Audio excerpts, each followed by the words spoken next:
ஆமே. இங்க யோபுக்கு என்ன ஒரு வேர்ட் அது? யோபு இருக்கிற சிச்சுவேஷன் வேற, ரொம்ப மோசமான சிச்சுவேஷன். இப்போ ஃப்ரெண்ட்ஸ் எல்லாம் உட்கார வைக்கிறார். நான் பேச போறேன், எனக்கு வருகிறது வரட்டும்.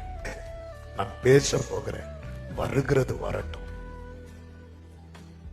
அப்படி படிச்சு படிச்சு வந்துட்டு கடைசியில ஒன்னு அடிப்பார் பாருங்க. 17வது வசனத்துல, என் கைகள்ல கொடுமை இல்லாத இருந்தும் என் ஜபம் சுத்தமா இருக்கையிலும்.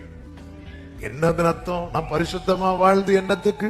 நான் ஜெபம் பண்ணி எதுக்கு? நான் நல்லா இருந்த என் வாழ்க்கை எல்லாம் போச்சு. ஏன் தெரியுமா? அறியாத பேசுறது, என்ன நடக்குன்னே தெரியாது, ஏதோ தெரிஞ்சுன்னு நினைச்சு நிறைய பேசுறோம்.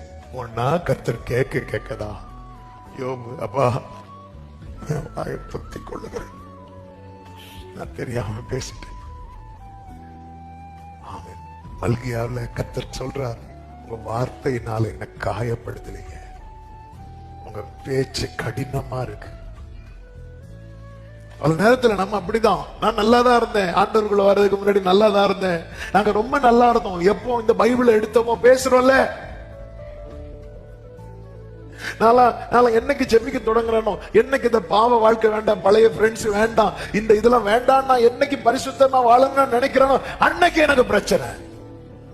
நான் நல்லாதான் வாழ்ந்திருந்தேன், அவர் தான் எனக்கு இப்படி பண்ணிட்டாரு. அறியாம பேசிட்டு இருக்கிறோம். ஒரு காரியத்தை புரிந்து கொள்ளுங்கள்.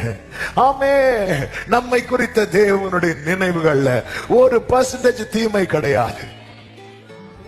நமக்காக வாதாடவும், நமக்காக வழக்காடவும், நமக்காக பரிந்து பேசவும், நம் பட்சமாய் நிற்கவும், நமக்காக யாவையும் செய்யவும் ஒரு தேவன் பரலோகத்தில் இருக்கிறார்.